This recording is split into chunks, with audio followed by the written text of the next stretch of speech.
Assalamualaikum warahmatullahi wabarakatuh.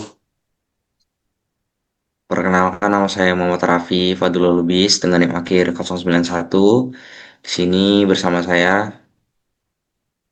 Saya Fatia Dipa dengan NIM 084. Di sini kami akan menjelaskan PPT seputar cekaman pH rendah pada tanah. Ya, kita lanjut di halaman pertama yaitu pendahuluan yang dibacakan oleh Nabila. Baik, kita masuk ke dalam pendahuluan. Cekaman pH rendah itu terjadi ketika tanah memiliki konsentrasi ion H+ yang tinggi. Dalam kisaran pH kurang dari 5,5, sehingga meningkatkan kelarutan Al3+ dan Mn2+ yang bersifat toksik dan menurunkan ketersediaan hara.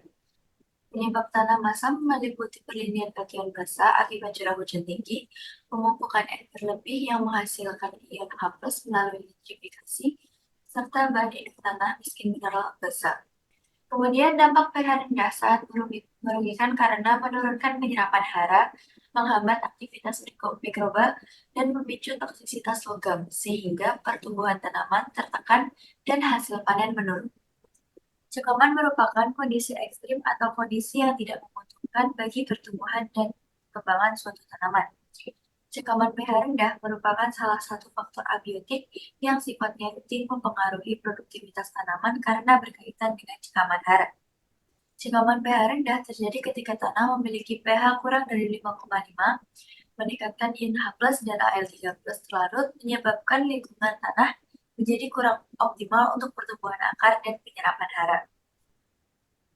Kemudian kita masuk ke penyebab pH tanah rendah. Yang pertama itu ada curah hujan tinggi. Indonesia merupakan negara dengan iklim tropis dan dengan curah hujan yang tinggi. Hujan secara alami memiliki sifat asam dengan pH 5,6 karena karbon dioksida di udara dapat larut dalam air hujan dan menghasilkan senyawa yang bersifat asam. Curah hujan yang tinggi terus-menerus menyebabkan tanah mengalami leaching atau pelindian kation-kation basah yang berada dalam tanah. Kemudian ada perombakan bahan organik. Perombakan bahan organik akan melepaskan CO2, dan apabila CO2 ini bereaksi dengan air, akan terbentuk senyawa H2CO3. Kemudian ada aktivitas mikroorganisme. Dekomposisi oleh bahan organik oleh mikroorganisme akan melepaskan CO2 dan membentuk asam-asam karbonat bersamaan dengan melepaskan ion H+ ke dalam larutan tanah. Kemudian ada pemupukan. Penggunaan pupuk yang bersifat masam seperti urea, ZA, dan MPK dapat menurunkan pH tanah karena aplikasi pupuk tersebut akan menghasilkan ion H+. Kemudian ada aktivitas tanaman. Tanaman itu secara alami akan melepaskan H+ ke dalam rizosfer untuk mengatasi ketidakseimbangan muatan. Kemudian masuk kepada dampak cekaman pH rendah terhadap tanah. Yang pertama ada toksisitas aluminium yang tinggi. pH rendah menyebabkan aluminium larut menjadi bentuk fitotoksik bagi tanaman yaitu Al3+. Kemudian ada fiksasi P oleh aluminium dan besi. Tingginya kandungan Al dalam kondisi kering dan kandungan Fe dalam kondisi basah menyebabkan terjadinya fiksasi P oleh Al dan Fe dalam bentuk Alp dan Fep sehingga tidak tersedia bagi tanaman. Kejenuhan basah rendah. Kompleks jerapan lebih banyak diisi oleh kation-kation asam seperti Al dan H. Kemudian penurunan aktivitas mikroba tanah. Mikroba tanah atau bakteri pada umumnya tidak dapat bertahan hidup pada pH tanah yang terlalu masam sehingga proses dekomposisinya menjadi lebih lambat. Kemudian penurunan ketersediaan hara makro dan peningkatan ketersediaan hara mikro. Rendahnya ketersediaan unsur hara terutama unsur hara makro seperti N, K, Ca, Mg, dan S, serta peningkatan kelarutan hara mikro seperti Fe, Mn, dan Zn. Kemudian ada dampak cekaman pH rendah pada tanah. Yang pertama adalah pertumbuhan akar terhambat karena tidak berkembangnya sistem perakaran yaitu pemendekan dan perbesaran jaringan akar sebagai akibat penghambatan pemanjangan sel. Kemudian penyerapan hara terganggu.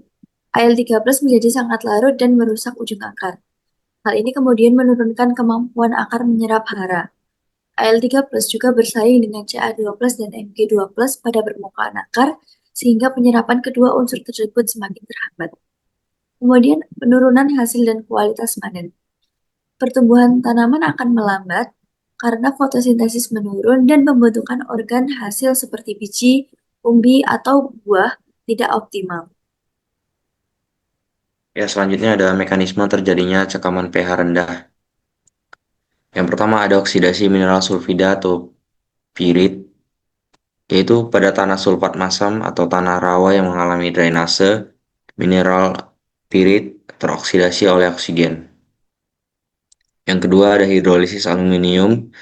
Reaksi ini melepaskan H+ tambahan ke dalam larutan tanah sehingga menurunkan pH tanah. Ketiga ada pelindian atau leaching, kation basa. Curah hujan yang tinggi menyebabkan kation-kation basa seperti Ca2+, Mg2+, K+, dan Na tercuci ke bawah profil tanah. Selanjutnya gejala sekaman pH rendah pada tanaman. Pertama ada pertumbuhan tanaman terhambat. Tanaman terlihat kerdil, pertumbuhan tinggi, dan diameter batang melambat. Kemudian gejala yang kedua ada akar pendek, coklat, dan tidak berkembang. Akar menjadi pendek, bercabang sedikit, dan mudah rusak. Hal tersebut dikarenakan tadi sekaman pH rendah pada tanaman. Kemudian strategi mitigasi dan pengelolaan cekaman pH rendah. Yang pertama dilakukan dengan pengapuran atau liming. Tujuannya itu menetralkan H+ dan mengendapkan Al3+ menjadi bentuk tidak toksik. Kedua, meningkatkan kejenuhan basa dan memperbaiki struktur tanah. Kemudian pemanfaatan bahan organik. Bahan organik bermanfaat untuk mengikat Al3+ dan Fe2+ sehingga mengurangi toksisitas. Kemudian meningkatkan CEC tanah, kandungan air, dan aktivitas mikroba. Kemudian melepaskan kation basa CaMgK dari proses dekomposisi. Selanjutnya ada studi kasus. Salah satu studi kasus sekaman pH rendah terjadi pada lahan pertanian dataran tinggi di wilayah tropika basah dengan pH tanah 4,5 sampai 5. Pada lahan ini tanaman kedelai menunjukkan pertumbuhan yang terhambat sejak fase awal akibat tingginya Al3+, terlarut serta rendahnya Ca2+ dan Mg2+ akibat pencucian.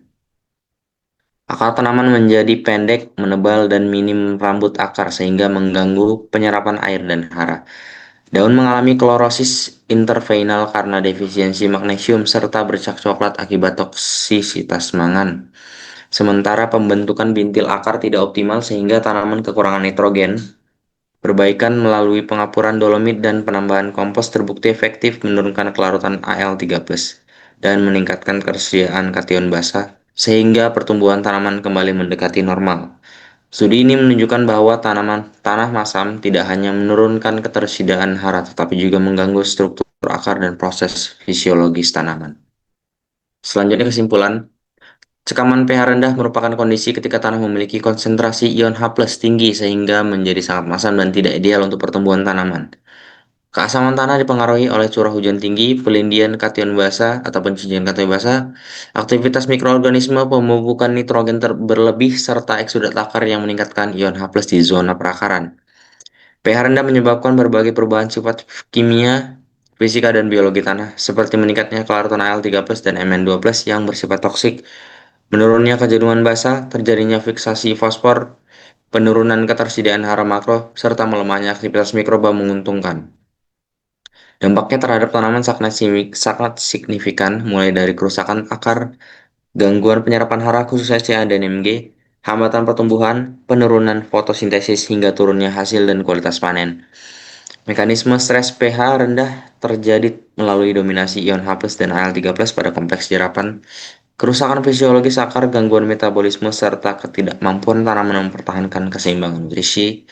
Oleh karena itu, cekaman pH rendah merupakan faktor pembatas besar dalam sistem pertanian tropis dan harus dikelola secara tepat melalui pengapuran, penambahan bahan organik, pemupukan dengan dosis yang tepat, dan pemilihan tanaman yang toleran atau cocok pada pH rendah. Ya, sekian terima kasih dari presentasi cekaman pH rendah bertanah. Saya Muhammad Rafadul Lubis dengan NIM akhir 091. Dan saya Nabila Fatia Hanifah dengan NIM akhir 084. Pamit undur diri. Assalamualaikum warahmatullahi wabarakatuh.